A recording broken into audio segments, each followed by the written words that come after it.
በተለይ የኦሮሚያ ብልጽግናና የአማራ ብልጽግናዎች መካከል ክፍተት እንዲፈጠር ተደርጓል። በዚህ ሰዓት ዋናው ነገር አብይ ራሱ ነው በዚህም በሁለቱም በኩል መኔጅ የሚያደርገው።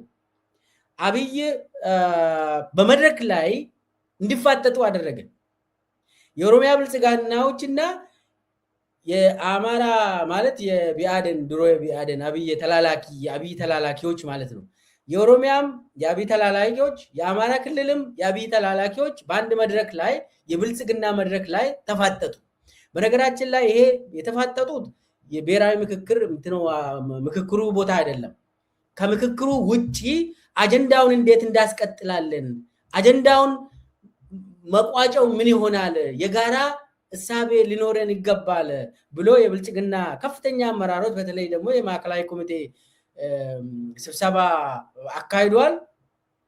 የዞሮ የብልጽግና ሁሉም ብልጽግና ናቸው። ሀገራዊ ምክክር መድረክ ምናምን ተብሎ አሁን ጉባኤ ላይ 4000 የተሰበሰበው ሁሉም ከወረዳ ብልጽግና ኃላፊዎች ጀምሮ ነው የተሰበሰቡ። ስለዚህ ሁሉም ብልጽግናዎች ናቸው። ወይ ብልጽግና ነው ወይ ደግሞ የብልጽግና ደጋፊ ነው። ለምሳሌ አሁን ብርሃኑ ነጋ እዛ ውስጥ ነው ያለ አይደል?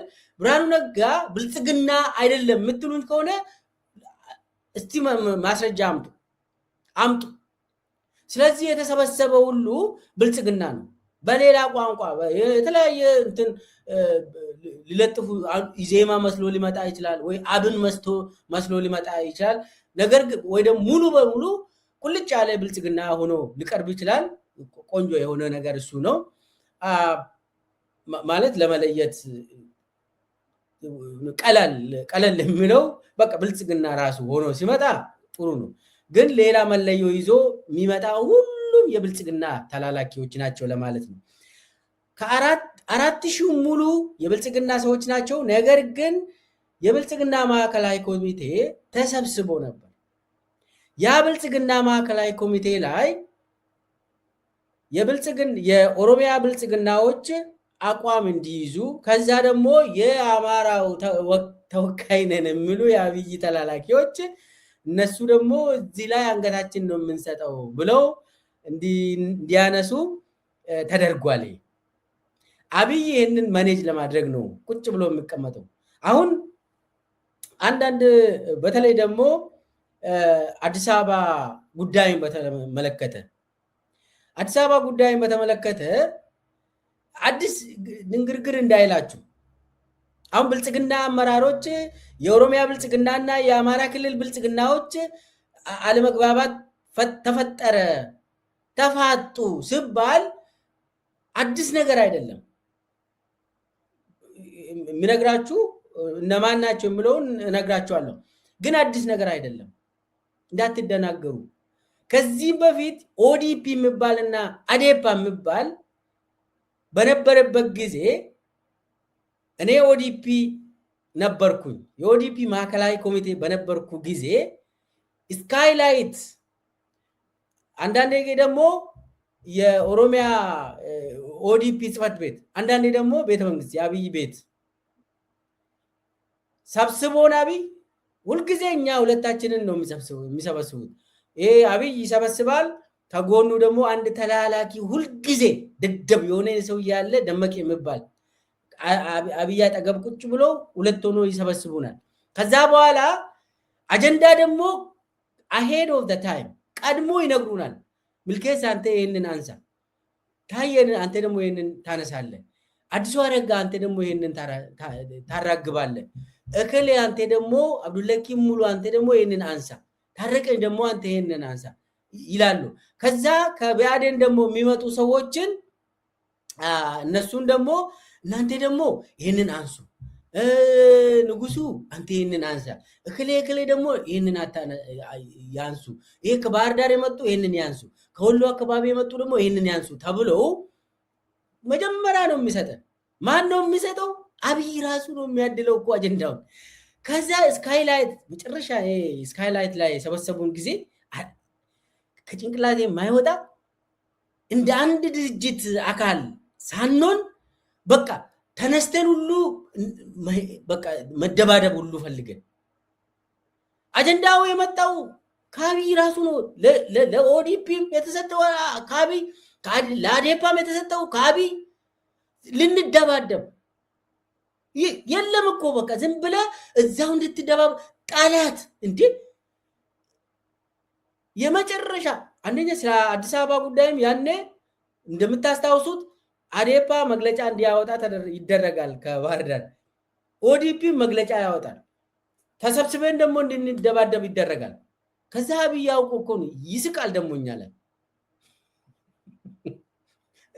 እንግዲህ ካለፈ በኋላ ነው የሚገባው ምንም ማድረግ አንችልም ያው አትሊስት ቢያንስ ነግተናል አሁን ቆይቷል ከተበላን በኋላ ነው የነቃ ነው ችግር የለም ዋናው ነገር ነግተናል አሁን ዱርዬ አብይ የሚያደርገውን ነገር ልንገራችሁ ብዬ ነው ትንሽ ወደኋላ መለስ ብዬ ነገርኳችሁ እና ያን የሚገርማችሁ ሌላ ከአዴፓዎች እንዲነሳ የተደረገው ጃዋር መሐመድ ይታሰር የሚል ያን ስካይላይት ነው የተነሳው ከአዴፓ ማዕከላዊ ኮሚቴ ሰዎች ጃዋር መሐመድ ይታሰር ጃዋር መሐመድ ሌላው አሳምኖ ጽጌ ይሆናል ኦሮሚያ ላይ ብሎ የቢያደን ማዕከላዊ ኮሚቴዎች እንዲያነሱ አደረገ ያቢ አስቡ ከዛ እኛ ደግሞ እዚህ ላይ ምንም ኮሜንት ማድረግ አንችልም የኦዲፒ ሰዎች ስለሆነ ጃዋርን የመከላከል እንደዚህ አይነት አታደርግም ነገ ፈተና ነው ከቢያደን የተነሳው ያኔ ጃዋር ይታሰርልን ይወገድልን የሚል ስካይላይት ይሄ ነገር ተነሳ አሁን በኋላ ነው አሁን የሚገባል የቢያደን ጥያቄ ጃዋር አልነበረም ያ ጉዳይ የአብይ አህመድ ጥያቄ ነው በቢያደን በኩል ይመጣል ከኛ ደግሞ ሌላ የእንትን ቢያደኖችን የሚመታ ከኦዲፒ ደግሞ እንዲነሳ ይደረጋል እዛው ላይ እንጨፋጨፋለን ምንም አትግባባም ከዛ በኋላ ከተጨፋጨፍክ በኋላ በሉ እንግዲህ ወጣችሁ ሻይ ቡና በሉ ብሎ አሁን ከዛ በኋላ ራታችሁን በልታችሁ ሂዱ ይባላል በየጊዜ እንድትደባደብ ይጠራል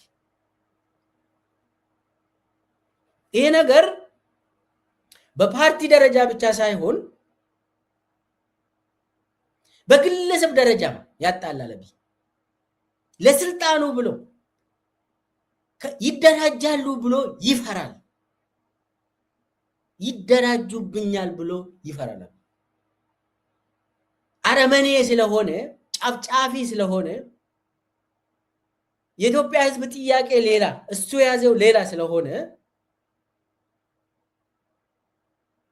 ጄኖሳይዳል ሰው ስለሆነ እሱ በየቦታ ያጣላል አሁን የሚነግራችሁ አዲስ ነገር አይደለም ይሄ ነገር በጉጉት የሚጠብቁ ሰዎች ተረጋጉ ለማለት ነው ቢያደን የኦፒዲዮ ይሄ የኦሮሚያ ብልጽግናና የአማራ ብልጽግና ስላተሙ ደስ ይላል ኦፍ ኮርስ አዎ ምንመኘው ነገር ነው ግን ደግሞ አብይ ማኔጅ የሚያደርገው ጉዳይ ነው አብይ ማኔጅ የሚያደርገው ጉዳይ ነው እነሱ ሁለቱም ቢባሉ ቆንጆ ነው እንዳውም የኢትዮጵያ ህዝብ ነፃ ሊወጣ ይችላል ብለን ነው የምናስበው ዋን ግን ደግሞ እንደዛ አይደለም እንትኑ አልገባንም አብይ ማኔጅድ ኮንፍሊክት የሚባል ነው ይሄ ራሱ ከፍቶ ራሱ የሚዘጋ ቦኖ ውሃ አለ አይደለ አብይ ራሱ ይከፍታል ከዛ ደግሞ ቆይቶ ደግሞ ይዘጋል ከበጠበጠ በኋላ ይዘጋል ደግሞ ዘግቶ ደግሞ መስመሩ ይሄ ነው ብሎ ይነግራቸዋል በዛው እሱ ባለው እንትን መሰረት ይሄዳሉ ሁሉም የአማራ ክልሉ የኦሮሚያ ክልሉ አብይ በሚለው ትዕዛዝ ይሄዳሉ አሁን ምንድነው ያደረጉት ይሄ አጀንዳ ብሔራዊ ምክክር ምናምን ተብሎ የመጣው አጀንዳ ዳይቨርሽን ነው ብያለሁ እኔ ቆይቻለሁ ይሄንን ነገር ካመጣው አብይ የሚፈልገው የኢትዮጵያ ህዝብ ጥያቄ ይታወቃል ሰላም ይፈልጋል ህዝቡ የዳቦ ጥያቄ አለ፣ የፍትህ ጥያቄ አለ፣ የእኩልነት ጥያቄ አለ፣ የዲሞክራሲ ጥያቄ አለ። ስለዚህ ይህንን ደሊቨር አያደርግም። አብይ ጦረኛ ስለሆነ አጀንዳ ዳይቨርሽን ነው የሚፈልገው። አብይ ህዝቡ እንዲጣላ ይፈልጋል። የሱ አመራር እንዲጣሉ ይፈልጋል። አባላቱ ይጣላል። ያ እስከ ታች ድረስ ደም አፋሳሽ ነገር ቢመጣም ለአብይ ቆንጆ ነገር ነው ይፈልጋል። አብይ ራሱም ያደርጋል። ስለዚህ አሁን ምንድነው ያደረገው? የራሱን ብልጽግና አመራሮችን ሰብስበው አጀንዳው ያው 8 ነው እንደምታውቁት። ከ8ቱ የብልጽግና አቋም ምንድነው የሚሆነው ብሎ አቀረበ። አውቆ ሌላው መስፍን አርአያ ብልጽግና አይደለም ለማለት ነው። መስፍን አርአያ ቁጥር 1 አውሬ የሆነ ብልጽግና ነው። እንደው ልንገራችሁ፣ ክፉ የሆነ ብልጽግና ሰው ነው መስፍን አርአያ። በታሪክ የሚጠየቅ ብልጽግናዎች ናቸው። ከብልጽግና የባሰ ብልጽግናዎች ናቸው እነኚህ የኮሚሽን ምናምን ብሎ አብይ የደረደራቸው ጸረ ህዝብ የሆኑ ሰዎች ናቸው። አሁን እነኚህ የተመለመሉ 4000 ብልጽግና አይደሉም። አሁን ማዕከላዊ ኮሚቴው ደግሞ ብልጽግና ነን የኛ ብልጽግና ነን የኛ አቋም ምንድነው የሚሆነው ብሎ ሰበሰባቸው። ከዛ አንደኛ የአዲስ አበባ ምናምን ጉዳይ ተነሳ። የአዲስ አበባ ጉዳይ ላይ ደግሞ ከኦፒዲዮ ከኦሮሚያ ምናምን የሚነሳ አዲስ አበባ የኛ ነው የሚል፣ ከቢያደን ደግሞ የሚነሳ እንዴ አዲስ አበባሞ የሁላችንም ነው የሚል፣ እንዴ እናንተማ መሆን የለበትም የሁላችንም ነው የሚል እና ከኦሮሚያ ሽመልስ ጭምር አዲስ አበባ የኛ ነው ብሎ እንዲያነሳ ተደረገ። ከዛ ሽመልስ ጭምር እንዳም የአዲሱ ህገ መንግስት ውስጥ አዲስ አበባ የኦሮሚያ መቀመጫ ነች ምናምን ሊሆን አርጉ ይላል። ትዕዛዝ ወስዶ ማለት ነው። ከዛ ከቢያደን ደግሞ ብዙ ናቸው። ለምሳሌ ሀና አርያ ስላሴ አሁን የፍትህ ሚኒስቴር እንትን እሷ አንዳንዴ የደቡብ ኮታም ትጠቀማለች ስትፈልግ የቢያደን ኮታም፣ አሁን የቢያደን ኮታን እየተጠቀመች ነው። ሀና ምንድን ነው የምትለው? አይ አዲስ አበባማ የሁላችንም ነው እንዴት ምናምን። ያው ሀና የአዲስ አበባ ተወላጅ ነች ይገባኛል፣ ግን የአብይ ትዕዛዝ ነው የኛ ነው የጋራችን ነው ምናምን እንድትል ይደረጋል። ተደረገ። ከዛ በኋላ ያዙኝ ልቀቁኝ እንዲሉ አደረገ አብይ። ያዙኝ ልቀቁኝ፣ በቃ አዲስ አበባ ላይ እንዋጋለን፣ በቃ አገር ትጠፋለች ምናምን ተባባሉ። በኋላ ደግሞ ምንድነው የተደረገ? ይሄ ኮሚቴው ይሄ አጠቃላይ የብልጽግና አቋም የሚያንጸባርቁ ተብሎ ደግሞ ኮሚቴውን የተመረጡ ደግሞ ፍቃዱ ጥዌ እና ማኑ ቢቅላ ሁሪሳ እና አዳነች አቤቤ ምናምን ደግሞ አስታራቂ ሆኖ ይገባሉ። እነሱ ደግሞ አይ በቃ የአዲስ አበባ ጉዳይ እንተው ለአሁኑ አይጠቅመንም፣ በቃ አይጠቅምም ይላሉ። መጥቶ ከዛ ሁለቱንም አስታርቆ በቃ እንደ ብልጽግና አቋም አዲስ አበባ የኦሮሚያም አይደለችም የሁላችንም አይደለችም የአብይ ነች ምናምን ነገር እንደዛ አይነት ሁለቱንም በዚህም በዛም ዝም በሉ ምናምን። አሁን አዳነች የአብይ ተላላኪ ነች። ፍቃዱ ጥዌ ደግሞ ፍቃዱ ተሰማ የሚባለው ደግሞ አውሬ በጣም አደገኛ የሆነ ሰውዬ አሁን በብልጽግና ደረጃ 3ኛ ሰው ነው ኢትዮጵያ ውስጥ ባዚ ፍቃዱ ተሰማ የሚባለው። ፍቃዱ ተሰማ በእጃዙር አማራ ብልጽግናን የሚያሽከረክር ፍቃዱ ተሰማ ነው። እኔ አንዳንዴ ስለ አማራ ብልጽግና አፍራለሁ። የአማራ ህዝብ በድሮን ሲጨፈጨፍ የአማራ እናቶች ደም ሲያለቅሱ ይህ ቆሻሻ የሆነ ተሰብስበው ከህዝቡ እንደው ኦፒዲዮ እኮ በወያኔ ጊዜ እኔ እኮራበታለሁ በኦፒዲዮ በእውነት በወያኔ ጊዜ እምቢ አለች ኦፒዲዮ እኮ ለወያኔ አንታዘዝም ብላ ኦሮሚያ ላይ ከህዝብ ጋር ቆመች ኦፒዲዮ ድሮ አሁኗ ቆሻሻ ብልጽግና ሰራ አይደለም በለማ መገርሳ ጊዜ የነበረው ኦፒዲዮ ለወያኔ አልታዘዝም ህዝቤን አስቀድማለሁ ጎፍታን ከኛ መተከኛ ብሎ ለማ ያንዴ የኔ ጌታ የኔ ህዝብ ነው ብለው ወያኔን ቆረጠ ያኔ እኔ የአማራ ህዝብ የተበደለ ህዝብ ነው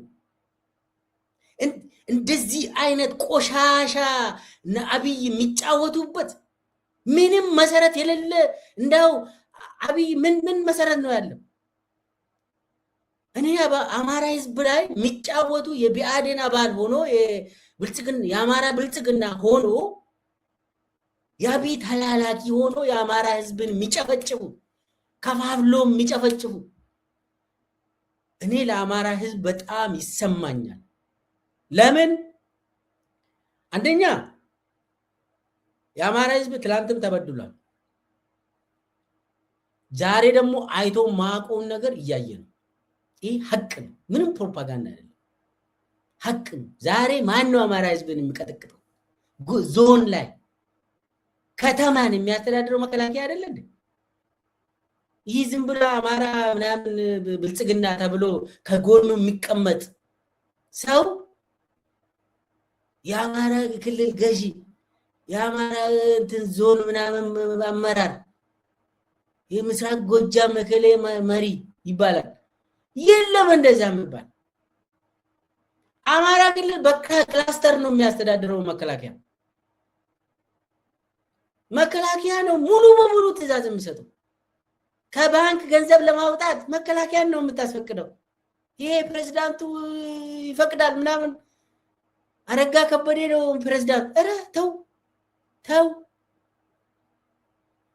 ነብራኑ በቀለስ ምን ይስሩ በየዞኑ ተከፋፍሎ በክላስተር ከፋፍሎ ህዝብን እየጨፈጨፉ የሚገዙ መከላከያ ሰራዊት ናቸው ሲቪል አስተዳደር የላትም አማራ ክልል እኔ አሁን ይሄንን የምናገረው አንዴ ትንሽ ስለሚያናድድ እኔ አንድ ሚያቆ የአትሊስት የኦፒዲዮ ታሪክ ትንሽ እኔ ውስጥም ስለነበርኩ ትንሽ ስለሚያቅ ቢያንስ የአማራ ብልጽግና የሚባለው በተወሰነ ደረጃ አይ ትንሽ ከህዝብ ጋር እናውራ እንመካከር ህዝቡ ለምንድን ነው ቢምለው ብለው ማዳመጥ ካልቻሉ ለዘላለም ተላላኪ የሆኑ ትናንት የቲፒኤልኤፍ ተላላኪ ዛሬ ደግሞ የብልጽግና የአብይ አህመድ ተላላኪ ሆነው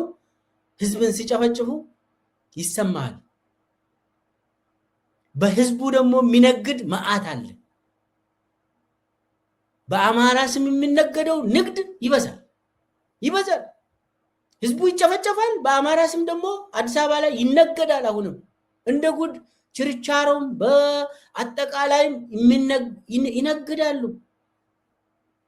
ምን አገባቸው ህዝቡ እዛ ካለቀ ያላለቀ ቢዝነሳቸው አዲስ አበባ ነው ያለ ኤኒዌይስ ምንድነው የተደረገው የስብሰባ የብልጽግና ማዕከላዊ ኮሚቴ ስብሰባ ላይ የአማራ ምናምንና የኦሮሚያ ምናምን እንዲጋጩ ተጋጩ ተባለ ኦፍ ኮርስ እዛ ላይ ቃል ምናምን ነገር ተወራወሩ አለመግባባት ተፈጠረ ተባለ ከዛ አቋም ደግሞ የሚያስታርቅ አቋም ተብሎ ደግሞ በአዳነች አቤቤ መጣ አዳነች አቤቤን ደግሞ ሚልኮ አብይ ከዛ በዛ ደረጃ የብልጽግና አቋም ተባለ አይ አዲስ አበባ የሽመልስም አይደለም ኖ የእንትናም አይደለም የሁላችንም አይደለም አዲስ አበባ የዩኤኢ ነች ተባለ እርግጡ ወይ ነው እርግጡን ልንገራችሁ ነው የምናገረው። አዲስ አበባ የኦሮሚያም አይደለም፣ አዲስ አበባ የኢትዮጵያ ህዝብም አይደለም። አዲስ አበባ አሁን በኋላ በአብይ ዘመን የዩኤኢ ነች። ፒያሳ ኦልሬዲ ተረክቧል። በየቦታ ስቴዲየም አካባቢ የነበረው አብዮት አደባባይ ወደዛ ይሄ የተሰራው የአረቦች መንደር ተብሎ ፕራይም ላንድ የሚባለው ለዩኤኢ ባለሀብቶች እየተሰጠ አዲስ አበባ ወደድክም ጠላህም የማንም አይደለም። አዲስ አበባ የዩኤኢ ሆኗል፣ አበቅቷል። አሁን አብይ ደግሞ ምንድነው የሚያደርገው? አጀንዳ ዳይቨርሽን የኔ ነው ያንቺ ነው ምናምን። የኢትዮጵያ ህዝብ መቃብር እንኳን የለም ዛሬ ላይ መቃብር፣ የራስ መቃብር የለም። ይሄ ያንተ ነው የኔ ነው የሚባለው ነገር ተው። ኢትዮጵያን የሚገዛው ዩኤኢ እና አንዳንድ ጊዜ ደግሞ ግብጾችም ይገዛሉ ኢትዮጵያን። ለምሳሌ አሁን ቤተ መንግስት ውስጥ ኤአይ የሚባለው አለ። ይሄ አርቲፊሻል ኢንተለጀንስ ከጅምሩ አሁን ወርቁ ጋቸና ነው ዳይሬክተሩ ይባላል አይደል? እናውቃለን አይደለም? ከወርቁ ጋቸና በላይ ያለው የአርቲፊሻል ኢንተለጀንስ ዋና ስራውን የሚቆጣጠረው ግብፃዊ ነው፣ የዩኤኢ ሰው እና የኢትዮጵያ ደህንነት መዋቅር ሙሉ በሙሉ የሚቆጣጠሩት እነሱ ናቸው። አሁን ኢትዮጵያን የምትገዛ ዩኤኢ ውስጥ ደግሞ ግብጾች አሉ፣ ሁሉም አሉ። ስለዚህ አዲስ አበባ ይሄ ኦልሬዲ እቁቡ የተበላ ጉዳይ ነው። ኢትዮጵያውያን ሙሉ በሙሉ ተፈናቅሎ ወጥቷል ከአዲስ አበባ። አልሰማችሁ? አሁን የቀረው ኮሪደሩና የዩኤኢ የውጭ ሀገር ዜጎች ሀብትና ባለሀብትና የተወሰኑ የብልጽግና ሰዎች ህንፃዎች ናቸው አዲስ አበባ ላይ የሚቀርቡ። ከዛ ውጪ ምንም የኔ ነው ያንቺ ነው የምትለው ነገር የለም። አብይ ይህንን ያመጣ ጉዳይ አለው፣ ተልኮ አለው። ህዝቡ ተስማምቶ አንደኛ የአዲስ አበባ ጉዳይ ዞሮ ዞሮ በታሪክ አጨቃጫቂ ነው። ኢትዮጵያውያን ግን ይፈታሉ። ሙሉ በሙሉ ምን የሚያጨቃጭቀን ነገር ይፈታል፣ በጦርነት አይደለም። አሁን አዲስ አበባ አይደለም አዲስ አበባም ተወስዳለች በዩኤኢ ኦልሬዲ። ኢትዮጵያ እንደ ሀገርም ተሽጣለች። እኛ ደግሞ ኢትዮጵያውያን ደግሞ በተለይ ኢትዮጵያ ውስጥ የሚኖሩ ህዝቦች ደግሞ መኖር ሁሉ አልቻሉም። ስለዚህ ዋናው ጠላታችን የአብይ ስርዓት ነው፣ ብልጽግና ነው። ዋናው ጠላታችን መነሳት መባረር ያለበት አብይ ራሱ ነው እንዳይሉ አጀንዳ ይሰጣል። አብይ በየጊዜው ይሄን እቺን ብሉ እኔን አትብሉኝ ይላል። አብይ አጀንዳ ይወረውርና ያንን አጀንዳ ደግሞ በራሱ እድርተኛ እንዲጀመር ይደረጋል። በራሱ እድርተኛ የሚጀምር አጀንዳ ወደ ህዝቡ ይወጣል። ወደ ህዝብም ወጥቶ ያ አጀንዳ ይሸመታል። ከተሸመተ በኋላ ምንድነው ህዝቡ እንዲጋጭ ይደረጋል። አብይ ሰክሰስፉሊ ስራውን አገር ኢትዮጵያን እየሸጠ ይቀጥላል።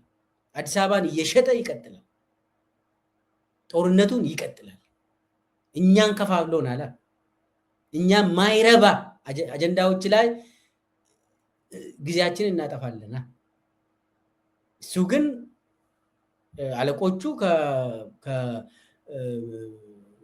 ከመካከለኛ ምስራቅ ይመጣሉ፣ ያዛሉ፣ ይወስዳሉ የሚወስዱትን። ስለዚህ እያለ ይቀጥልና ይሄ አጀንዳ የኢትዮጵያ ትግልን ዜሮ ለማድረግ የመጣ ነው። የኢትዮጵያውያን ትግልን ለማዳከም የመጣ አጀንዳ ነው። የአብይን አጀንዳ ይህንን የምትረከብ ከሆነ ይጠልፋል ማለት ነው። አብይ ጠልፎ ጉድ ያደርጋል። ዞሮ ዞሮ ግን አብይ ለስልጣኑ ብሎ አገርን እንደሸጠ ይህ ሁሉንም ነገር ያደርጋል። አብይ ለስልጣኑ ብሎ ከፈለገ አዲስ አበባን ክልል አደረገ አላደረገ ኦልሬዲ አዲስ አበባ የዩኤኢ ከተማ ነች። የዩኤኢ ከተማ ክልል ሆነች አልሆነች እኔ አብይ አህመድ እዛ ላይ እስካለ ድረስ ማንም ኢትዮጵያዊ ተጠቃሚ አይሆንም። ሁሉም ኢትዮጵያውያን ረሃብተኛ ይሆናሉ። ለማኝ ትሆናለህ፣ ትባረራለህ። መሬት የለህም፣ ቀዬ የለህም፣ ቤት የለህም፣ ኑሮ የለህም፣ ትሰደዳለህ። እሱም እንደው ከተዛጋልን ካልሆነ ግን ትሞታለህ። ስለዚህ አብይ የሚፈልገው ምንድነው? አጀንዳውን ዳይቨርት ያደርግና ህዝቡ እንዲጋጭ ይፈልጋል።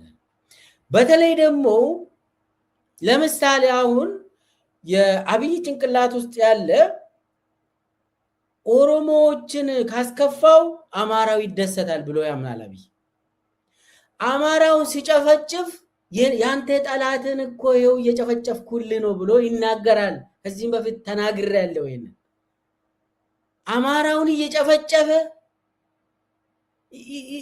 ያንተ ጠላትን እንደዚህ እያደረግኩልህ፣ ታሪካዊ ጠላትን እንደዚህ እያደረግኩልህ አትደግፈኝም እንደ ይላል ኦሮሞ። ይሄ ኢሊት አዲስ አበባ የሚቀመጡ የአብይ ደጋፊዎችን ሰብስቦ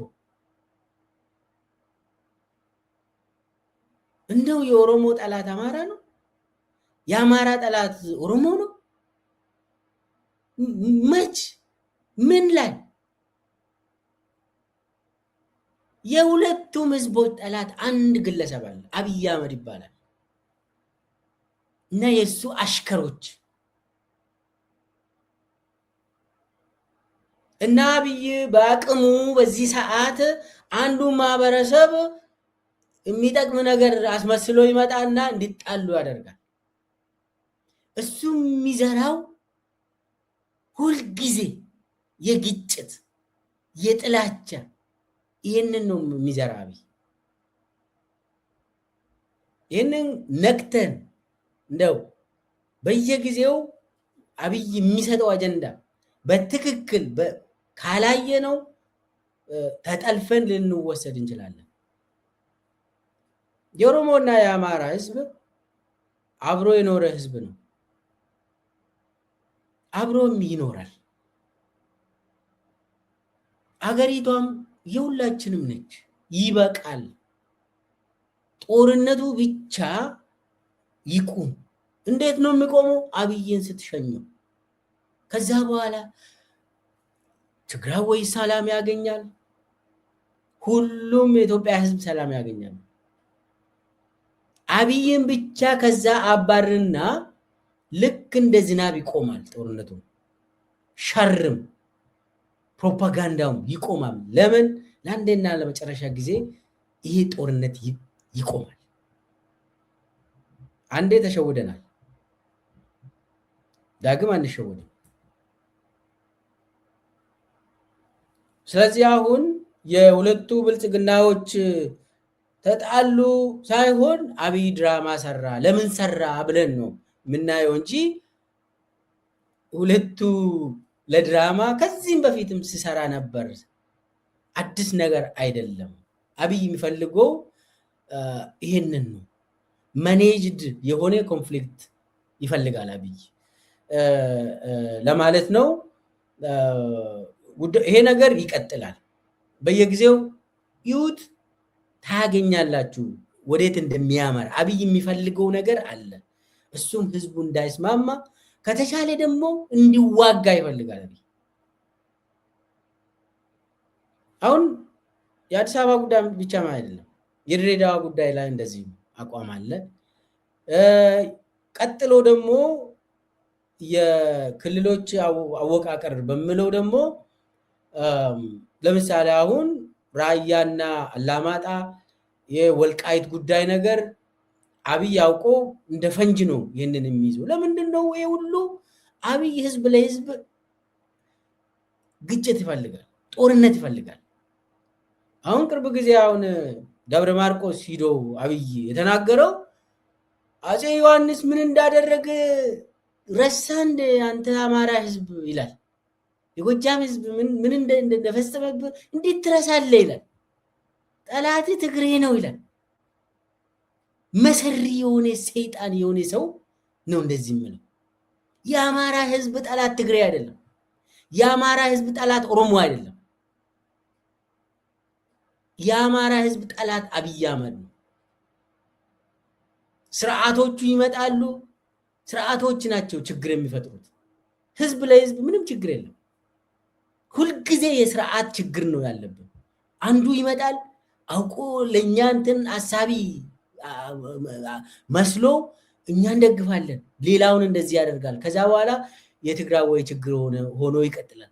የአማራ ችግር ይባላል፣ የኦሮሞ ችግር ይባላል።